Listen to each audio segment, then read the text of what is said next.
여러분, 나무의 생존을 확인하는 방법은 무엇일까요? 네? 나이테? 나무의 생존. 이 나무가 죽은 나무인지 살아있는 나무인지. 네? 이파리요? 네. 무성한 가지나 그 잎사귀를 보면은 알 수 있을 수도 있습니다. 때로는 그런데 가지가 완전히 잘려나가고 또 줄기가 다 베어져도 이것만 살아있다면 회생의 기회가 있습니다. 바로 무엇일까요? 네? 네, 뿌리입니다. 뿌리.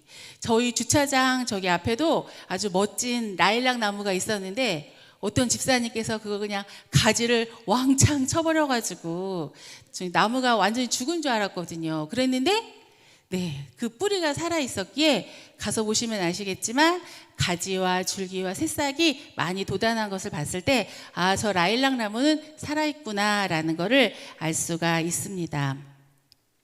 자, 그런데 우리의 영혼에, 우리의 마음의 영혼에도 바로 이 뿌리가 있습니다. 그런데 이 뿌리가 하나님께 속해 있으면 그 뿌리는 무슨 뿌리가 될까요? 생명의 뿌리가 되는 것이고 그 뿌리가 죄에 속해 있으면 그 뿌리는 죄의 뿌리가 되는 것이죠. 자, 그런데 그 뿌리, 우리 마음의 영혼의 그 생명의 그 뿌리일 경우에는 그 나무는 어떻게 될까요?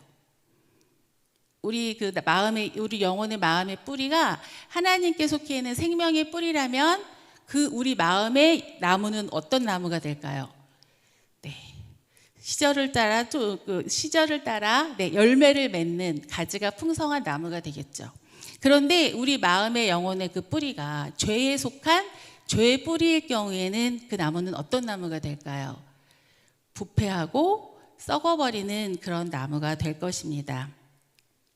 이렇게 죄의 뿌리는 뽑지 않을 때 조건에 따라서 이 죄의 뿌리가 살아있다면 그 죄의 뿌리는 장성하여서 우리의 영혼을 파괴시키고 우리의 영혼을 잠식시키게 될 것입니다.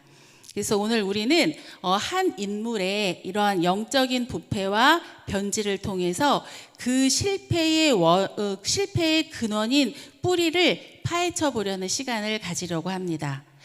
성경에서 그 육적인 실패의 전형을 보여주는 인물이 바로 우리가 오늘 읽은 본문의 사울왕입니다. 이 사울왕은 처음에 왕위에 올랐을 때 이스라엘에 그보다 출중한 자가 없다라고 이야기하고 있습니다. 그의 외모와 장수적인 기질은 이스라엘 백성 누구와도 비교 불가한 그런 인물이었습니다. 심지어 성경에는 그가 여호와의 신에 충만하여 선지자와 같이 예언하였다고도 하고 있습니다. 백성들은 그의 왕의 조건과 그 자질을 크게 칭송하였었어요. 이렇게 사울왕은 시작은 어땠어요? 네, 시작은 아주 좋았습니다. 그러나 사울왕은 이스라엘 초대 왕의 가장 영예로운 자리에 올랐음에도 불구하고 결국에 그 말년은 가장 비참한 나락으로 추락해버린 영적 실패의 대표적인 인물이 되었습니다. 저는 오늘 이 사울왕의 영적인 실상과 그의 내면적인 문제를 짚어보면서 우리 영혼의 변질과 실패를 방지해 보고자 합니다. 그 사울왕의 영적 부패와 변질의 가장 깊은 뿌리의 첫 번째는 무엇이냐? 바로 병적인 자기 사랑과 자기 중심성입니다. 그의 화려한 왕위 등극과 또 백성들의 열렬한 환호에도 불구하고 그가 왕으로 오른 지 2년 만에 그에게 하나님의 아주 강력한 경고가 임하게 됩니다. 우리 13장 8절에서 10절 말씀 같이 읽어보겠습니다. 사울은 사무엘이 정한 기한대로 이레 동안을 기다렸으나 사무엘이 길갈로 오지 아니하매 백성이 사울에게서 흩어지는지라. 사울이 이르되 번제와 화목제물을 이리로 가져오라 하여 번제를 드렸더니 번제 드리기를 마치자 사무엘이 온지라. 사울이 나가 맞으며 문안하매. 자, 오늘 본문은 사울이 왕위에 오른 지 2년 정도 지났을 때 일입니다. 사울은 그 상비군 3,000명을 뽑아서 블레셋 수비군을 공격함으로써 블레셋과의 전쟁을 일으켰어요. 이 사건으로 사울 개인뿐만 아니라 이스라엘의 정치적이고 군사적인 면에서 아주 중대한 국면을 맞이하게 됩니다. 이때 이스라엘은 블레셋의 막강한 군사력을 보고서 너무 두려워서 숨고 또 도망치면서 숨고 떨며 도망치는 일이 발생하게 됩니다. 이 위기 상황에 대한 사울의 대처 방법이 바로 돌이킬 수 없는 하나님의 분노, 하나님의 진노를 사게 되는 것입니다. 전쟁 출전에 앞서서 하나님께 이제 제사를 드려야 하는 과정 가운데 있는데 사무엘의 도착이 지금 늦어지고 있어요. 그래서 결국 그는 그 시간을 견디지 못하고 돌이킬 수 없는 선택에 이르게 됩니다. 그것이 바로 자기가 제사를 집전하는 그런 해서는 안 될 그 일을 행하게 됩니다. 이것은 그냥 제사장 대신에 사울이 제사를 집전했던 것에 그치는 것이 아니라 하나님 앞에서 그는 심각한 월권을 행사하는 것이었습니다. 제사장만 가능했던 그 제사의 집전을 스스로 행한 그의 행동은 그의 영적인 실태를 여실히 드러내는 것을 볼 수 있습니다. 그것은 그의 잘못된 자기 사랑과 자기 중심성의 반영인 것입니다. 사울은 사무엘이 이레가 되어도 오지 않자 어떻게 했습니까? 그가 스스로 제사를 집례하는 그의 행동을 보이죠. 그 행동만 보아도 그가 제사를 대하는 이 태도의 본질을 알 수 있습니다. 즉 사울은 하나님을 그리고 예배를 대하는 의식까지 모두 다 우리가 알 수 있다는 것입니다. 그는 지금 군사 위기 상황에서 동요하고 있는 민심과 군사의 사기를 위해서 사무엘의 존재를 철저하게 이용하려 했던 것 같습니다. 이스라엘은 앞서서 미스바에서 사무엘을 통해서 하나님의 강력한 구원의 역사를 경험한 바가 있습니다. 따라서 사무엘의 등장과 또 사무엘의 그 제사만으로 군사의 사기가 올라갈 수 있고 민심을 수습할 수 있다고 생각했던 것입니다. 자, 그리고 그 사울은 자신을 기다리지 못하고 제사를 지낸 책임을 묻고 있는 사무엘에게 이렇게 대답합니다. 당신은 정한 날 안에 오지 않고 백성들이 내게서 흩어지니 부득이하여서 번제를 드렸나이다 하며 궁색한 책임 전가를 하고 있어요. 그러니까 자기가 제사를 드려서는 안 될, 제사장이 드려야 될 제사를 드린 것에 대해선 아무 언급 없이 자기가 제사를 드리게 된 원인을 누구에게 책임을 전가하고 있는 거죠? 바로 사무엘에게 그 책임을 전가하고 있습니다. 그러나 사무엘이 정한 기간에 오지 않은 것은 아닙니다. 사무엘이 이레가 끝나도 아직 오지 않은 것이 아니라 정확히 말하자면 이레가 시작되었음에도 불구하고 아직 오지 않았던 것입니다. 그런데 사울 왕은 그 몇 시간을 견디지 못하고 자기가 직접 제사를 집전했던 것이죠. 이에 따라서 백성들의 흩어짐 그리고 지도력 약화에 큰 위기감을 느낀 사울은 직접 이 제사를 이행하게 된 것입니다. 사울 안에 있던 이 상황을 빠르게 해결해야 한다는 그 사울의 마음의 불안과 조급함이 그 서둘러서 자신의 계획을 합리화시켰던 것이죠. 그 순종이 일의 기준이 되는 것이 아니라 무엇이 자신에게 유리한지가 선택의 기준이 되었다는 것이죠. 사울은 어떠한 생각으로 자신이 이 제사를 집례해도 된다고 생각했던 것일까요? 이 행동을 통해서 사울의 뼛속 깊은 자기 사랑과 자기 중심성에 대해 우리가 알 수 있습니다. 하나님께서 명하신 제사장만 제사를 드릴 수 있는 규례를 무시하고 제사를 스스로 집행한 것은 단순히 율법을 어긴 것뿐만 아니라 하나님에 대한 근본 자세와 태도가 얼마나 잘못된 것인지 보여준다는 것입니다. 그는 예배하기 원했어요. 사울에게는 그러나 목적이 아닌 그 예배가 수단이었어요. 어떤 수단이요? 자신을 성공시키기 위한 수단. 그는 자신이 예배를 집도한들 뭐가 문제야? 이렇게 생각했던 것이죠. 왜요? 하나님 앞에 드리는 제사가 그에게 대단히 중요한 의미가 아니었기 때문입니다. 그리고 그의 제사는 그의 지도력과 통치력을 위한 하나의 요식행위에 불과했던 것입니다. 그리고 그에게 제사의 본질은 중요한 것이 아니었어요. 애초부터 그 제사는 그 사울 왕 속에 민심을 얻고 군대 사기의 진작을 위한 수단에 불과한 것이었기 때문에 아주 효과적인 타이밍에 그 제사를 드려야만 했던 것입니다. 사울은 모든 율법과 규례와 상황뿐만 아니라 그의 존재 자체도 자기 자신을 중심으로 이용할 뿐이었어요. 모든 것은 자기 자신을 위해서 존재하여야 했고 또 자신에게 이용 가치가 있어야 했습니다. 심지어 예배까지도요. 그리고 하나님까지도요. 사울 왕의 그 마음속에는 하나님의 거룩과 공의, 그분의 영광은 안중에도 없었던 것이죠. 그는 자기 자신만이 중요했어요. 자신에게 어떤 의미가 있는지, 자신에게 어떻게 작용할지가 중요했어요. 자신에게 어떻게 유리한지가 중요했어요. 이처럼 모든 것을 우리 삶의 중심에, 나 자신을 삶의 중심에 포커스를 맞추면 모든 것이 잘못 돌아간다는 것입니다. 하나님의 명령과 규례, 예배마저도요. 그리고 하나님마저도요.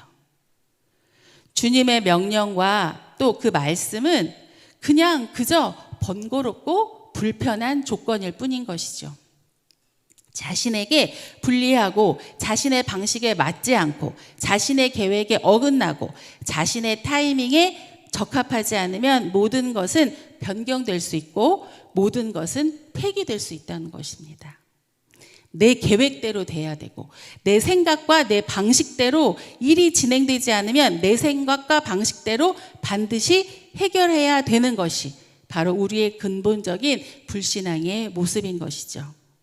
이 모든 것은 사울뿐 아니라 우리 자신에게서도 발견되는 그러한 본성인 것입니다. 문제는 무엇이냐면 우리가 자기 중심성에서 자기 사랑에서 벗어나지 않는 이상에는 우리도 상황을 사울의 관점대로 해석할 수밖에 없다는 것입니다.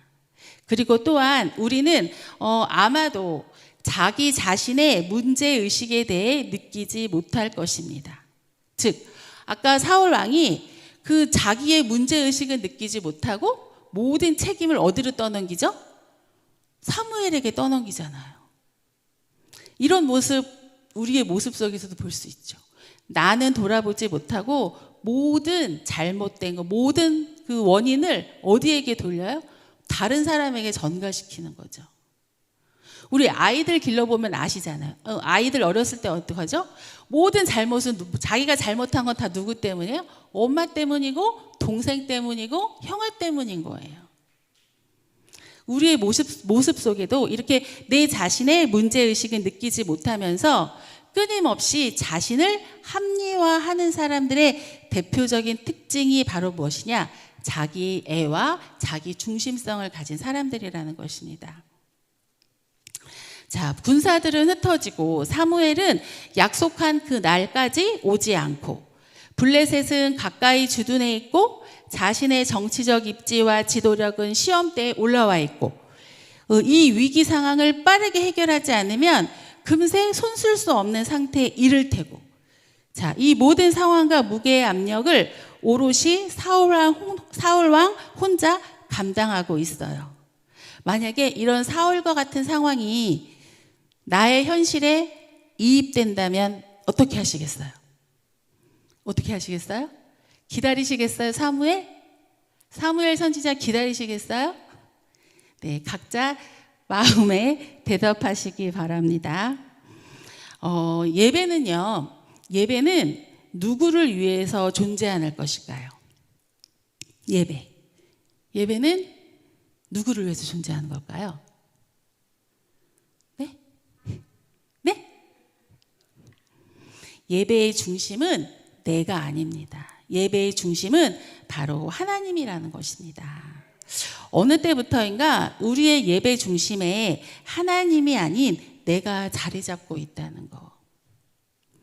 이 중심을 옮기지 않으면 모든 것은 합당한 이유가 된다는 것입니다. 우리는 이 모든 것에 자기 합리화를 부여하게 됩니다. 이래서 이랬어. 아니, 이래서 이랬다니까. 자기 사랑을 포기하지 않고 또 삶을, 상황을 해석하면 우리는 결코 문제 해결에 도달할 수가 없습니다. 나 중심으로 삶을 해석하면, 나 중심으로 상황을 해석하면 은혜도 보이지 않습니다. 나 중심으로 관계를 바라보면 무엇만 생겨요? 갈등만 생겨요. 인생의 가장 위험한 설정이 바로 자기 중심성입니다. 자기 중심적으로 세계를 바라보면 인간은 결코 하나님을 제대로 볼 수가 없어요. 하나님께서는 인본주의적인 시각에서는 결코 제대로 발견되실 수 있는 분이 아니시기 때문입니다. 사람을 중심에 두고 하나님을 바라보면 하나님의 존재가 이해가 될 수 있을까요? 그럴 수 없습니다. 사람을 위한 존재로 하나님을 해석할 수 없습니다. 뿐만 아니라 내가 하나님을 또 제대로 보지 못하면 자연스럽게 우리 자신도 제대로 볼 수가 없게 됩니다. 이래서 우리가 하나님 앞에서 우리 자신을 제대로 보지 못하면 우리 인생에서 자기 자신의 존재적인 가치를 발견할 수도 없습니다. 그래서 우리 인생의 만족과 평안을 누리지 못하게 되는 것입니다.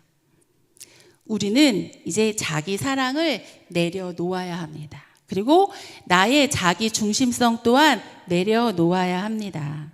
그러면 진짜 사랑이 찾아옵니다. 자기 중심성을 포기하셔야 돼요. 그러면 진짜 질서가 세워집니다. 우리 사사기 21장 25절 말씀 잠깐 보실까요? 같이 읽겠습니다. 그때 이스라엘에 왕이 없으므로 사람이 각기 자기의 소견에 옳은 대로 행하였더라. 왜 사사기 시대에 질서 없이 혼란했을까요? 왜요? 네, 자기 자신의 소견에 옳은 대로 다 행했기 때문에 질서가 없어요. 신앙 안에서는요, 자기 소견은 필요 없습니다. 누구의 소견만 있으면 되죠? 하나님의 소견만 있으면 됩니다. 그래서 우리는 그것에 늘 순종하고 하나님 앞에 바로 설 때 질서가 생긴다는 것입니다. 여러분, 우리 인생에서 가장 중요한 것 예배라고 믿으세요? 네, 그것이 진짜 우리 삶의 우선순위라고 믿으시나요? 네, 그럼에도 불구하고 그 예배조차 우리는 우리 중심으로 드린다는 것입니다. 내가 은혜 받기 위해서 예배 드리는 것입니다. 하나님 앞에 영광과 하나님 앞에 찬송을 드리러 예배를 드리는 것이 아니라 내가 은혜를 받기 위해서, 내가 축복을 받기 위해서 내가 예배에 온다라는 것입니다. 성도 여러분, 예배의 중심은 누구시라고요? 네, 하나님이십니다. 자, 두 번째, 영적인 부패와 변질의 가장 깊은 뿌리의 두 번째는 무엇이냐? 바로 강박적인 인정 욕구예요. 우리의 인생이 자기의 사랑과 자기 중심성이라는 잘못된 이런 딱 구심력을 가지면 자연스럽게 그 구심력을 중심으로 돌아가는 이 원심력은 어떨까요? 그 원심력이 제대로 된 원심력일까요? 그렇지 않습니다. 자기 내면에 이렇게 병적인 자기 사랑과 자기 중심성이 딱 세워지면 당연히 그 중심을 통해서 모든 것이 회전하게 되는데 그때 강력하게 드러나는 것이 무엇이냐? 바로 타인에 대한 욕구예요. 내가 인정받으려고 하는 욕구. 그래서 이 타인에 대한 강박적인 인정 욕구로 드러나는데 우리 사무엘상 18절 6절에서 9절 말씀 잠깐 살펴보겠습니다. 무리가 돌아올 때 곧 다윗이 블레셋 사람을 죽이고 돌아올 때에 여인들이 이스라엘의 모든 성읍에서 나와서 노래하며 춤추며 소고와 경쇠를 가지고 왕 사울을 환영하는데 여인들이 뛰놀며 노래하여 이르되 사울이 죽인 자는 천천히요 다윗은 만만이로다 한지라. 사울이 그 말에 불쾌하여 심히 노하여 이르되 다윗에게는 만만을 돌리고. 네, 이거 다 아시죠? 이 말씀 다 아시죠? 자, 이 장면은 이제 다윗이 골리앗을 무찌른 후에 계속되었던 블레셋과 전쟁에서 이제 큰 승리를 거두고 돌아오는 이제 개선 행렬의 장면이에요. 그런데 이제 온 도시가 이제 승리하고 돌아왔으니까 축제의 장이 되었잖아요. 그런데 그때 여인들의 그 노래하는 장면을 한번 보세요. 이렇게 생각해 보신 적 있나요? 여인들이 뭐라고 하죠? 네? 사울이 죽인 자는 얼마라고요? 천천. 다윗을 죽인 자는 만만. 자, 이 여인들 눈치가 있어요, 없어요? 눈치가 없죠? 지금 이 개선 행렬에 이건 누구를 위한 거예요? 사울을 위한 거잖아요. 그런데 여기서 이 여인들이 뭐라고 노래하는 거예요? 사울이 죽인 자는 천천이고 다윗이 죽인 자는 만만이라고 얘기하잖아요. 지금 이 여인들은 눈치가 없을 뿐만 아니라 생각이 없는 거예요. 지각이 없는 거예요. 지금 이 노래는 단지 다윗을 칭송하고 높이는 칭찬하는 노래일 것 같지만 이것은 동시에 다윗을 어떻게 할 수 있어요? 추락시킬 수 있는 그런 노래인 거죠. 뿐만 아니라 이것은 노골적인 비교의 덫을 사울왕 앞에 놓는 거예요. 그렇죠? 자, 우리가 이런 모습을 볼 때 이 여인들은 정말 육적인 차원의 반응을 하고 있잖아요. 그죠? 자, 성경에 이 노래는 사울왕을 맞이하는 자리에서 불리워지는 노래예요. 아니, 어떻게 사울의 면전 앞에서 노골적으로 다윗을 칭찬하고 세우고 누구를 맞이하는 자리예요? 사울왕을 맞이하는 자리에서 어떻게 이렇게 노골적인 평가를 하는 거잖아요. 그죠? 자, 세상은 이렇게 악하다니까요. 바로 이게 세상의 모습인 거예요. 이것은 이스라엘의 영적인 실상을 고스란히 반영한 노래입니다. 이 여인들의 그 노래를 볼 때 정말 이 이스라엘 그 백성들의 영적인 그런 상태가 얼마나 심각한지 볼 수 있는 거예요. 자, 이스라엘의 신앙은 전쟁은 누구에게 속한 것이죠? 네? 하나님께 속한 것이죠? 그런데 지금 누구를 그럼 찬양해야 되겠어요? 하나님을 찬양해야 되잖아요. 근데 지금 누구를 높이고 있어요? 다윗을 높이고 있잖아요. 그것도 사울이 두 눈 시퍼렇게 뜨고 있는 그 상황에서요. 자, 이렇게 이스라엘의 마땅한 신앙은 전쟁은 바로 하나님께, 구원은 하나님께, 그리고 전쟁에서 승리를 주시는 분은 하나님께. 이게 바로 진정한 그 마땅한 신앙이어야 되는데 이 노래의 진정한 주인은 다윗이 아닌 하나님이 되어야 되는데, 자, 우리가 출애굽기 15장에 보면은 또 다른 이스라엘의 여인들의 노래가 등장하죠. 오늘 장면과는 완전히 대조적이에요. 바로 이스라엘 백성들이 홍해를 건넌 뒤에 부른 여인들의 노래예요. 당시 이스라엘 백성들은 홍해를 건너서 육지에 도달해서 노래를 부릅니다. 그런데 이 사건이 그들 앞에서, 눈앞에서 압도적으로 펼쳐졌을 때 그들은 모세라는 한 사람을 주목하지 않았어요. 자기 백성을 위해서 바다를 가르시고 또 바다 한가운데서 그들을 추격해오던 바로의 군대를 수장시키신 하나님을 높이고 찬양하는 모습을 볼 수가 있습니다. 분명히 모든 기적을 가능하게 했던 것은 모세의 지도력과 모세라는 사람의 믿음의 촉매제가 있었기 때문이었지만 그들은 궁극적으로 구원자 대신 하나님 한 분을 주목해서 바라봤던 것이죠. 이것이 이스라엘 백성들의 그 당시의 영적인 반응이었죠. 너무나도 극과 극의 반응을 보여주고 있다라는 것입니다. 하지만 여기 그 본문에 이스라엘 여인들에게 이 승리가 누구의 것인지는 안중에도 없었어요. 그들의 인생을 바라보는 해석과 관점이 얼마나 육적이었는가를 알 수가 있는 것입니다. 이 세상은 이렇게 세상적인 시선이 우리를 바라보고 해석하는 것이 바로 이러한 모습이에요. 화려한 성공, 또 업적, 또 이러한 것들을 찬양하지 초라하고 볼품이 없는 것에는 관심도 두지 않는 것이 세상의 평가의 기준이라는 것입니다. 자, 결국 이 이스라엘 백성들이 본문에 불렀던 노래가 어떠한 결과를 불러오는지 살펴보겠습니다. 8절에서 9절 말씀입니다. 내게는 천천만 들리니 그가 더 얻을 것이 나라 말고 무엇이냐 하고 그날 후로 사울이 다윗을 주목하였더라. 그런데 그 위에 말씀을 보면은 사울 왕이 어떻게 했다고 나오죠? 사울 왕이 어떻게 했다고 나오죠? 심히 불쾌하고 심히 노했다라고 나옵니다. 자, 그런데 거기 불쾌하다라는 것은 히브리어로 라아흐라는 단어를 쓰는데 이것은 어떤 뜻이냐면은 부수다, 내적 소용돌이에 휩싸이다 이런 뜻을 가지고 있어요. 그리고 심히 노하다라는 것은 히브리어로 하라라는 단어인데 이것은 무슨 뜻이냐? 안에서 불타듯 끌어올리다 이런 뜻이에요. 그러니까 이 단어를 봤을 때 사울 왕은 단지 감정상의 불쾌함을 느꼈다라는 것이 아니라 사울의 내면이 어떻게 됐어요? 완전히 붕괴되었다는 것, 붕괴되고 부서졌다는 것을 의미하고 있는 것이죠. 육적인 시선에 대한 어떤 반응이에요?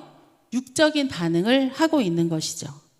그의 내면 가운데 얼마나 강력한 비교의식과 열등감의 소용돌이를 일으켰는가를 알 수가 있습니다. 그리고 그는 과장된 비관론에 빠집니다.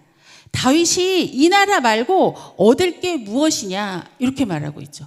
그 나라의 왕이 되는 것을 주관하는 분은 누구예요? 하나님이시잖아요. 그런데 이 사울 왕은 다윗이 이제 얻을 게 이 나라 말고 무엇이냐. 그러니까 벌써 자기 왕위를 빼앗을 것을 어떻게 하고 있는 거예요? 염려하고 있는 거예요. 이 개념 없는 여인들의 노래가 과하긴 했지만 다윗이 나라를 얻는 것에 대한 문제는 정작 이 여인들의 평가와는 아무 상관이 없는 거예요. 나라를 얻을 수 있는 건 누가 할 수 있는 거예요? 하나님만 할 수 있는 거거든요. 사람이 승리하고 패하는 것은 하나님께 있는 것입니다. 사람들에게 잠깐 칭송받고 인기를 얻는다고 인생이 새롭게 세워지는 것이 아니고 인생의 토대는 오직 은혜 가운데 있음을 알아야 되었던 것이죠. 그런데 사울의 마음이 하나님보다 오히려 사람들의 말에 더 의식하고 사람들의 평가에 목을 메고 의지하고 두려워하니까 지금 이 비교의식 속에서 자신의 마음의 중심성을 완전히 잃어버리게 된 모습을 보고 있는 것이죠. 더더군다나 지나치게 과장된 그런 부정적인 자기의 감정과 생각을 받아들이고 확신하면서 자신의 왕위를 빼앗길 것이라는 미래조차도 비관하게 되는 모습을 보게 됩니다. 이것이 바로 사울의 강박적인 인정 욕구 때문입니다. 그래서 사울은 이런 강박적인 인정 욕구에 노예가 되어버린 거죠. 그리고 그는 이것이 결핍되자 견딜 수 없이 무너져 내리고 그는 이성과 양심과 분별력을 바로 이 욕구에 완전히 종속돼 버리게 되는 거죠. 우리도 이렇게 인생 속에서 우리가 추구하는 사람들의 평가, 사람들의 시선에 목매어 있을 때 우리는 때때로 쉽게 좌절하고 비관론에 빠지기가 십상이라는 것입니다. 이러한 잘못된 인정 욕구도 버리시기 바랍니다. 여기 화장실에 여기 화장실 2층 화장실 이제 남자분은 아니고 여자분들은 이 2층 화장실 써보셨죠? 혹시 그 2층 화장실에 붙어 있는 거 보셨어요? 글씨? 글 써 있는 거 보셨어요? 못 보셨어요? 거기 D.L. 무디가 쓴 글이 하나 써 있어요. 나중에 여기 2층 화장실 가서 한번 꼭 보세요. 우리는 거기 뭐라고 써 있냐면 우리는 주의 위대한 일을 하고 싶어하는 사람은 많지만 작은 일을 하기 원하는 사람은 없다. 적다. 이렇게 되어 있어요. 이게 뭐예요? 그 사람마다 다 뭐가 있어요? 네, 크고 위대한 일만 하고 싶은 거예요. 자기 얼굴 드러나는 일만 하고 싶은 거예요. 허드렛 일은 하고 싶지 않은 거예요. 왜요? 허드렛 일은 남에게 인정받을 수 있게 보여지지가 않잖아요. 내가 얼굴 드러나고 위대한 일만 사람들에게 보여지잖아요. 그죠? 이것이 바로 잘못된 인정욕구. 그게 어디서 오는 거예요? 자기 중심성, 자기 사랑에서 오는 것이에요. 나중에 화장실 가면 꼭 한번 보세요. 그거 다 보시라고 다 이렇게 월마다인가 이렇게 바꿔서 우리 이수영 전도사님이 이제 애써서 붙여놓으시는 거거든요. 네, 제가 말씀을 준비하다가 그 말씀이 벌떡 생각이 나더라고요. 네, 여러분 자유를 누리세요. 하나님의 시선 속에서만 바로 자유가 있는 것입니다. 그런데 이 사건을 통해서 알 수 있는 놀라운 사실은 뭐냐? 이 세상의 시선에 그 사울과 다윗 둘 다 노출되었잖아요. 그죠? 모두 평가받았고 모두 영향을 받았지만 한 사람은 건재했는데 한 사람은 어떻게 됐어요? 추락했다는 거예요. 우리는 어디에 속해야 될까요? 다윗에게 속해야 되겠죠. 여인들의 개념 없는 판단은 오히려 사울보다 다윗에게 훨씬 더 위험한 말이었어요. 그럼에도 불구하고 다윗은 건재했죠. 왜 그랬을까요? 다윗은 그런 육적인 판단과 육적인 상황 가운데 다윗은 어떻게 대처했어요? 영적으로 대처한 거예요. 영적으로 반응했다는 거예요. 다윗은 광야의 시절에 사울 왕에게 쫓기는 그 시절에 사울 왕을 몇 번이나 죽일 수 있었어요? 2번이나 죽일 수 있었어요. 그렇죠? 그런데 죽였어요? 안 죽였어요? 죽이지 않았어요. 다윗이 사울 왕을 죽였어도 뭐라고 하는 사람 아무도 없을 거예요. 잘 죽였다라고 했을 거예요. 그렇지만 다윗은 사람들의 생각, 사람들의 판단, 사람들의 말에 자기를 의지한 것이 아니라 누구를 바라본 거예요? 네, 하나님을 바라본 거예요. 하나님을 바라봤기에 하나님의 말씀에 순종하고 따를 수 있었던 거죠. 그래서 다윗은 건재할 수 있었고 사울 왕은 추락할 수밖에 없었다라는 것입니다. 이 평가는 사울과 다윗 모두를 넘어뜨리는 말이었지만 중요한 것은 이 말에 추락한 것은 사울 한 사람뿐이었는데 어떻게 이럴 수가 있는지 우리 요한일서 4장 5절 말씀 보시겠습니다. 그들은 세상에 속한 고로 세상에 속한 말을 하매 세상이 그들의 말을 듣느니라. 결국 세상에 속한 사람들이 세상에 속한 말을 하고 그 말을 듣는 것도 누구예요? 세상이라는 것입니다. 이 사실을 반드시 기억하시기 바랍니다. 세상이 육적으로 여러분들을 평가할 때 우리는 육적인 반응을 하면 안 된다라는 것이죠. 세상이 어떠한 잣대로 우리를 평가하든 어떠한 기준으로 가치를 매기든 어떻게 열광하고 어떻게 환호하고 조롱하고 원망하고 불평하고 무시하든 우리는 영향받지 말아야 한다라는 것입니다. 세상이 매기는 점수에 연연하다가 하나님 앞에서 실패합니다. 세상이 쳐주는 박수에 도취되어 있다가 하나님 앞에서 망합니다. 세상이 뭐라고 하던 그것에 지배당하면 우리는 이 시대에 다윗으로 살 수가 없다는 것입니다. 우리가 세상 평가에 휘저어지고 또 흔들리고 아프고 넘어지고 좌절한다면, 즉 육적인 평가에 우리가 육으로 반응한다면 이렇게 생각하시면 돼요. 내가 아직 영으로 못 살고 있구나, 이렇게 생각하시면 돼요. 육적인 가치와 기준으로 여러분의 상황과 환경을 자꾸 들여다보니까 낙심되고 분노하는 거예요. 하나님 앞에서는 그저 여러분 자신이 되시길 바랍니다. 하나님을 기쁘시게 하며 사시는 여러분 되시길 축복합니다. 하나님 보시기에 착하고 충성된 종아라는 평가를 듣고 사시기 바랍니다.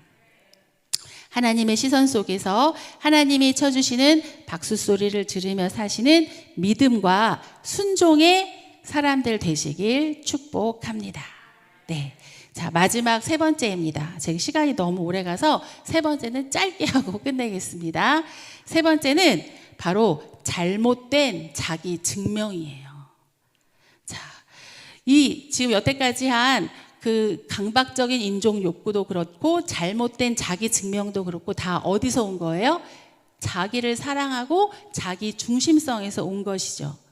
사울은 그 자기 중심성, 이런 강박적인 욕구가 그것에 자기 사랑에서 나왔고 이 욕구로부터 잘못된 자기 증명에 집착하기 시작합니다. 우리 3절에서 4절 말씀 잠깐 보실게요.